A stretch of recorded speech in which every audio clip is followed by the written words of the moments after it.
Hey YouTube, this is Yirmiyahu Weeps. I am going to be going over the mark of the beast. I'm a little bit scattered, but I'm going to try to be at least somewhat coherent. Okay, so this is in Revelation from the Bible, chapter 13.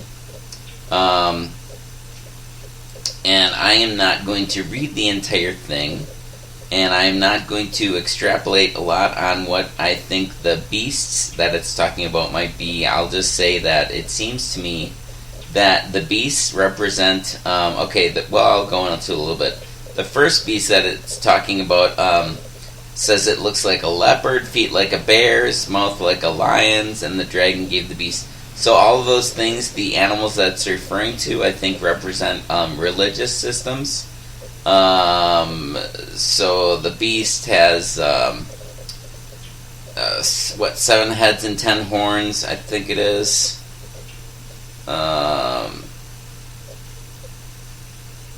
Yep, 10 horns, 7 heads, and on its heads were 10 crowns, and on its horns were 10 crowns, on its head a blasphemous name. I'm not going to go into that, all of what I think that is, but I think it represents the religious system. So like the major religious systems that exist today, Islam, Christianity, Hinduism, there's also like Buddhism, and then there's a bunch of smaller religions, Judaism, etc., etc. But so I think it's the religious systems, and the religious systems of today. Well, I'll get into that a little later. So the beast given authority by the dragon.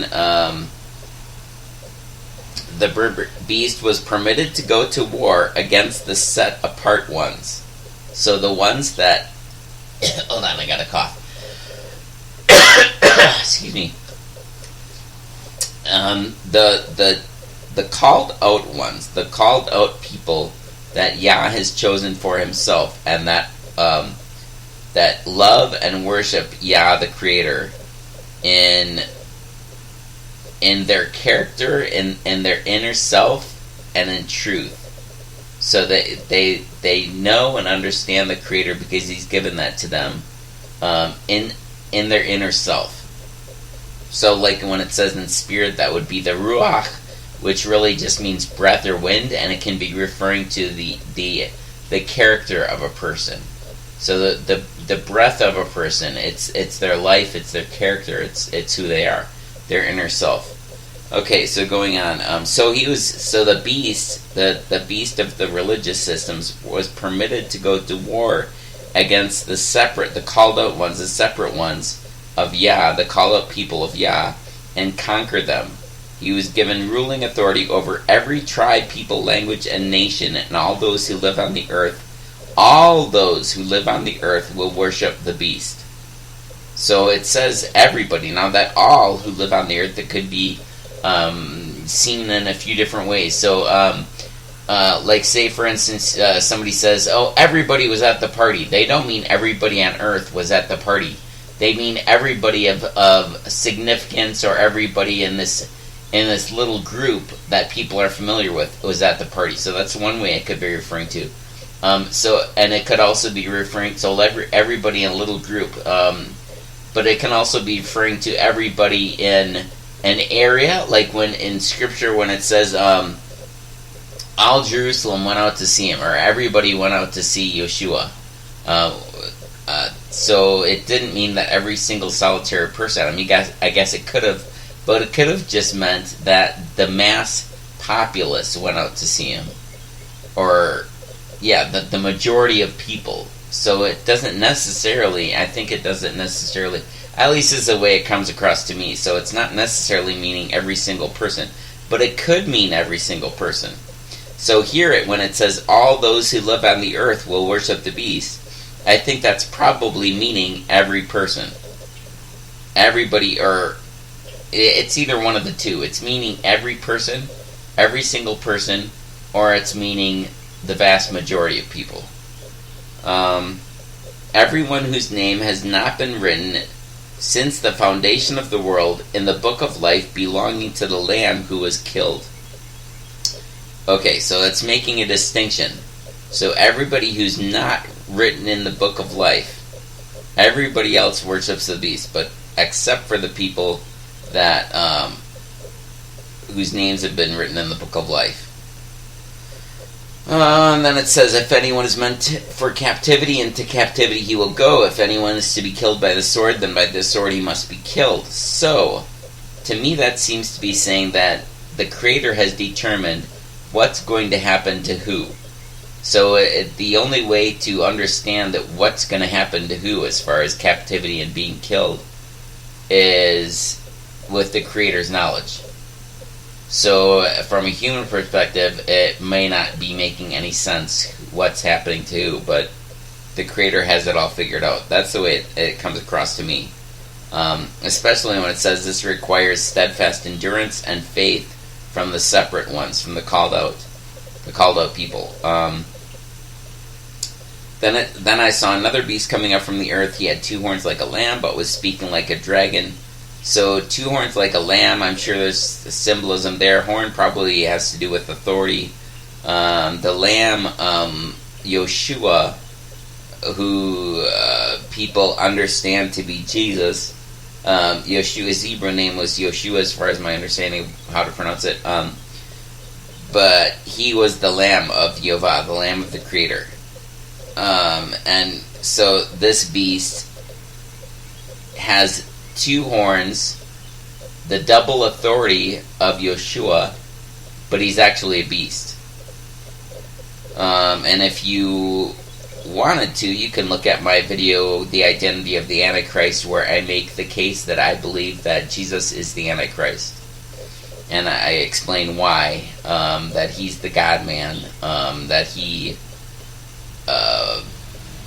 according to him, people can violate Yah's instructions, and yeah. So, but you can listen to the video if you want, if you are interested in seeing why I think that Jesus is the Antichrist. He exercised all the ruling authority of the first beast on his behalf. This is Revelation 13:12.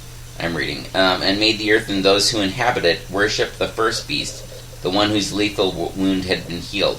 So he made the earth and those who inhabit it worship the first beast.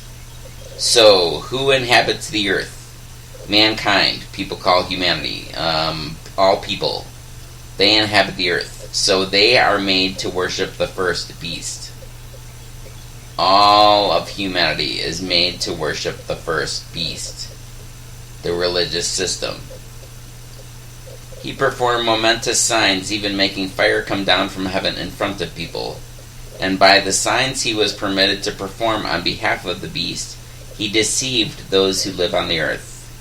He told those who live on the earth to make an image to the beast who had been wounded by the sword but still lived. I'm not going to go into all of what that might mean because I don't have it off the top of my head right now, but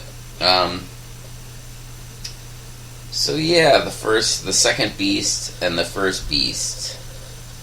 He also caused, this is in 13 verse 16, he also caused everyone, small and great, rich and poor, free and slave, to obtain a mark on their right hand or on their forehead. Okay, the right hand would be symbolic of work and what a person does, their behavior, what they accomplish, what they do. On their forehead would inquire their mind, what they think, what they believe. So their thoughts and beliefs would be symbolized by the forehead. Their actions and what they do would be symbolized by the right hand. So he's causing everyone, small and great, rich and poor, free and slave, everybody, no one's exempt, everybody gets a mark on their right hand. So they're getting a mark on either what they're doing or what they're believing. So this is happening to everybody. No one's exempt. And it says, thus no one was allowed to buy or sell unless he bore the mark of the beast, that is his name or his number. So so no one's allowed to buy or sell. Well, you can see in Proverbs, I can't think of the exact verse, maybe I'll try and pull it up, but yeah, I think I will try and pull it up. So I'll keep on talking while I'm looking for it. So in Proverbs it says, Buy wisdom and do not sell it. Okay? In fact, I'm looking. Do not sell it. Typing and looking. Oh, let's see. Proverbs 23:23.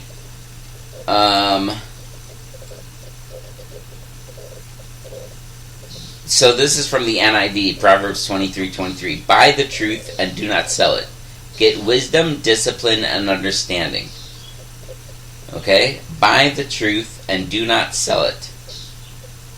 Get wisdom, discipline, and understanding. So no one was allowed to buy or sell.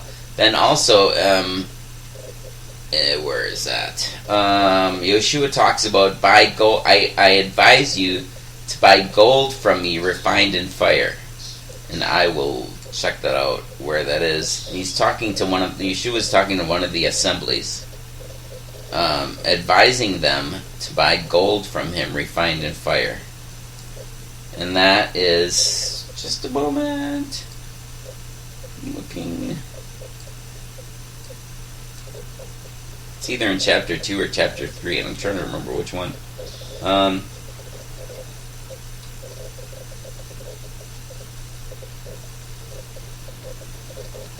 Just a moment.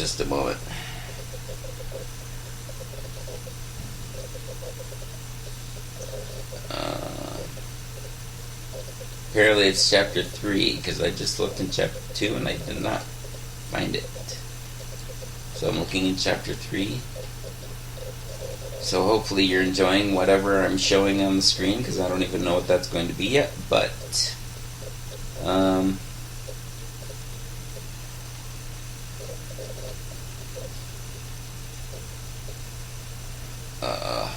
here we go. It's to the church, in, the assembly in Laodicea, or Laodicea, however you pronounce it.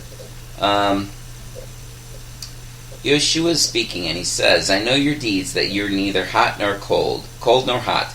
I wish you were either cold or hot. So because you are lukewarm and neither hot or cold, I am going to vomit you out of my mouth.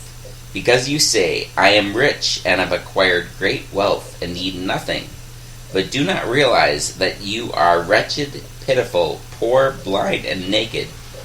I advise you to buy gold from me, refined by the fire, so you can become rich. Buy from me white clothing, so you can be clothed, and your shameful nakedness will not be exposed. And buy eye salve to put on your eyes, so you can see. So gold refined by fire. It talks about other places in Scripture where refining by fire, testing and affliction and suffering, is being refined by fire. So and that will produce gold. So Yeshua is saying, buy gold from me. Go through affliction and suffering and difficulty to get gold from me. That will produce gold. That'll be refined by fire and will produce gold. Buy from me white clothing, purity. Buy from me through being refined and purified and going through the affliction and suffering of being purified, you will have white clothing, purity. And buying from me eye salve, get understanding, just like it was talking about in Proverbs, getting wisdom and understanding. Buying eye salve will so what you see, how you understand, that will clarify the understanding, cleanse the understanding. So that's when it says no one was allowed to buy or sell. I think that's what it's talking about. It's buying and selling wisdom and truth and understanding. So no one was allowed to buy wisdom and understanding, and when it says do not sell it, so of course they can't sell it if they're not able to buy it, if they don't have it. So in order for someone to get wisdom and understanding, they have to have the mark of the beast. They have to have the mark of the religious system. Now, my understanding, so Yehovah gave the Shabbat, the Sabbath, the day of ceasing and resting, and he said, this will be a sign between me and you of the covenant. A sign of the covenant between me and you. A sign that you're his special person, that you're one of his chosen people, that he's loved and gifted for a special purpose now. So you're one of the chosen that knows him and knows his ways. The Shabbat, a sign of the covenant. So what I see is the mark of the beast is not only just Sunday worship, but the calendar that the Sunday worship is based on. Because Yah's calendar is something that he's determined, that he's created. So when you see the sun and moon and the stars in the sky, you can actually use those to tell time. So you can wake up in the morning if you want. You can wake up at dawn.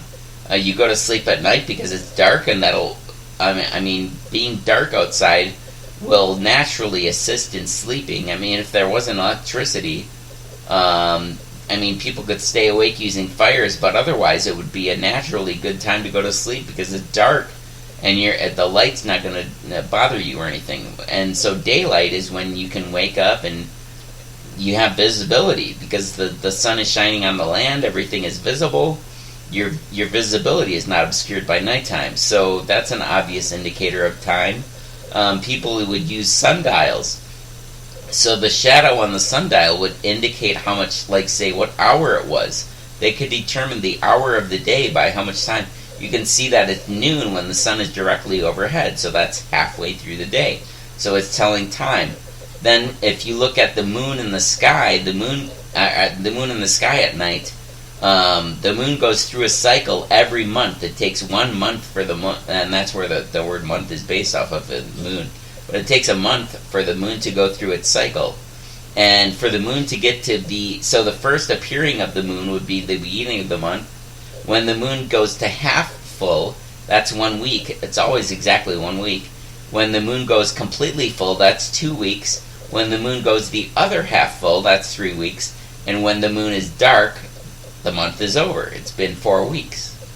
So you can see the month by the moon. Then the year, so that's the day, the week, the month, and then the year is determined with the seasons and the equinox. If you use the spring equinox, or equinox, however you pronounce it, and you can see, like, right around that time is when the spring. So actually, this, even with the Gregorian calendar, if you look at the names of the latter months, September, well, septem, it means 7, so that's the 7th month, September.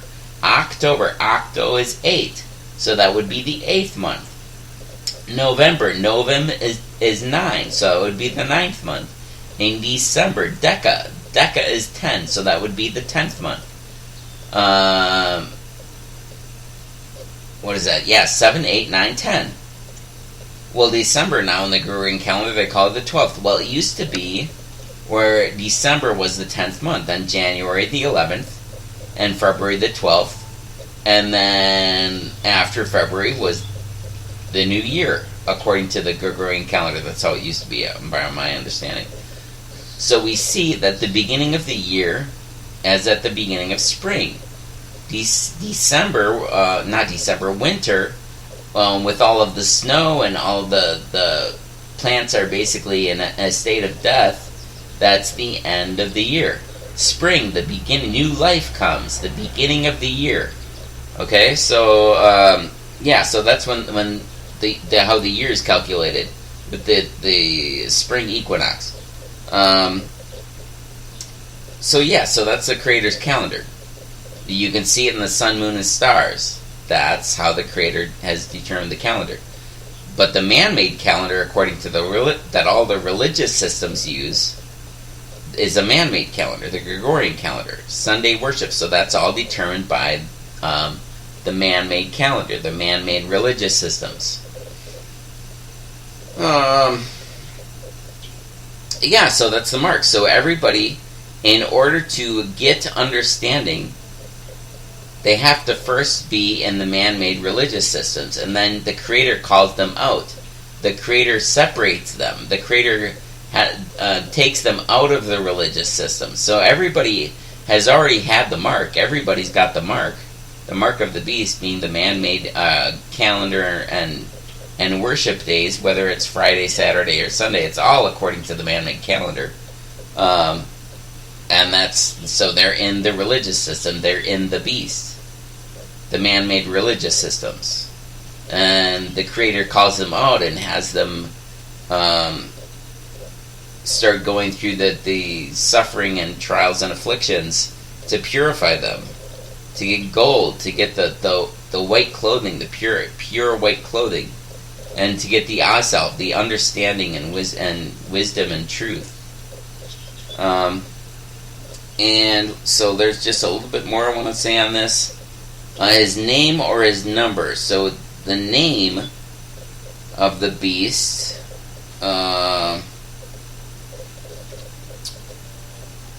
His name. I can't think of it right now. His number. This calls for wisdom. Let the one who has insight calculate the beast's number, for it is man's number.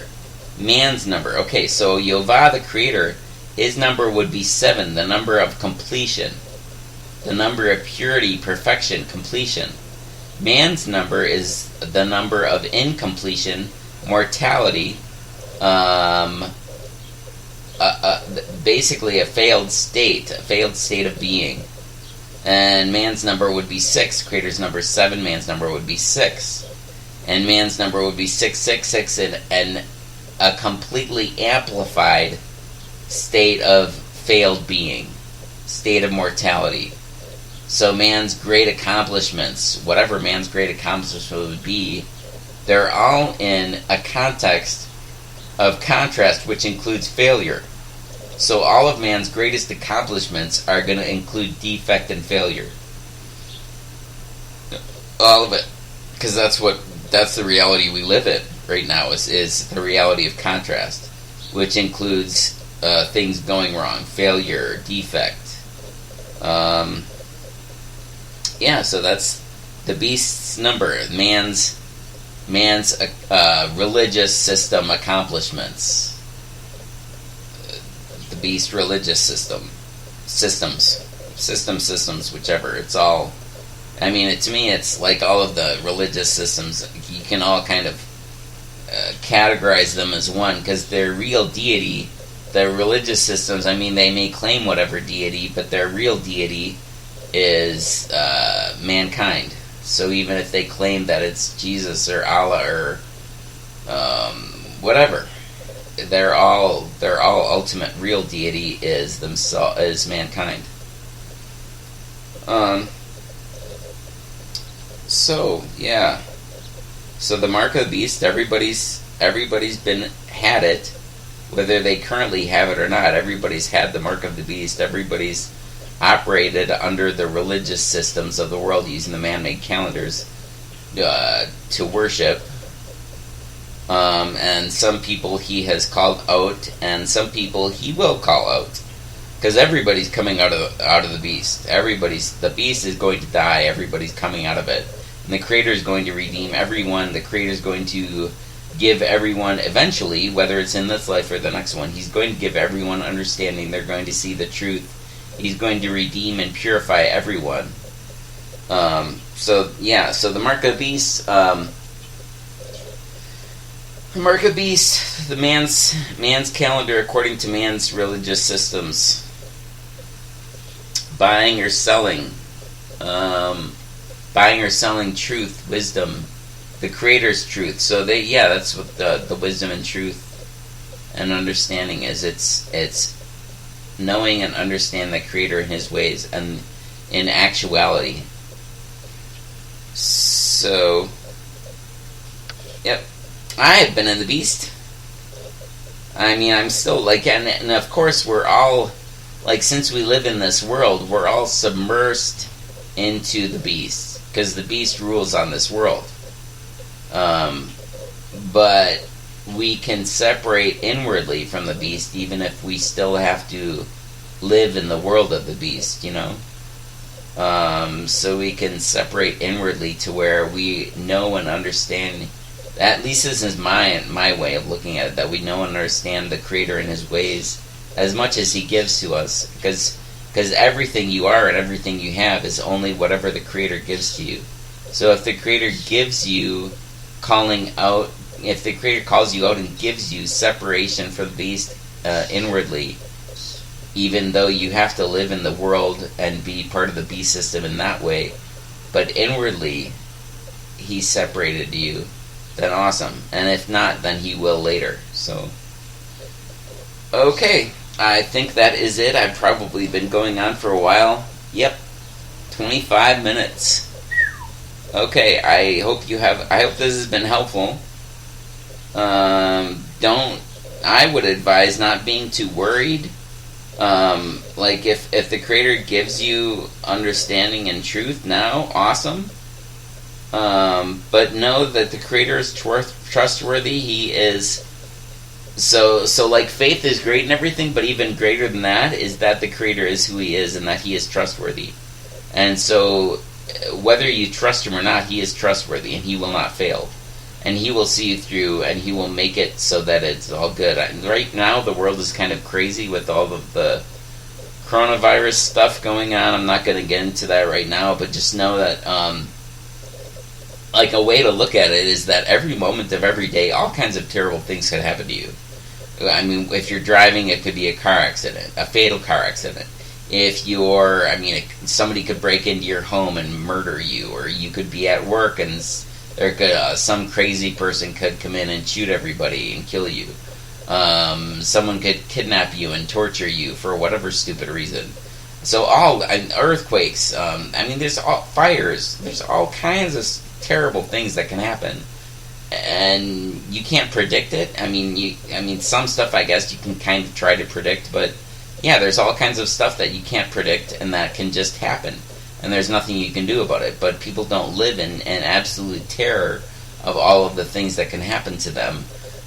They go about their lives and they go about with whatever they're dealing with, which a lot of times does not include being extremely freaked out at all the horrible things that can happen to them. And whether they realize it or not, they're able to be that way and do that because the Creator has all of us, and only what the Creator purposes for us to have happen happens to us. Like, I'm only going to die in a fatal car accident if the Creator purposes for that to happen. But whatever the Creator purposes, I'm firmly convinced that He only has happened for the purpose of a greater good. So there's going to be a greater benefit that will come about, even though there's all of the extremely horrible things that happen in the world. I believe that He only purposes that for the sake of something greater happening.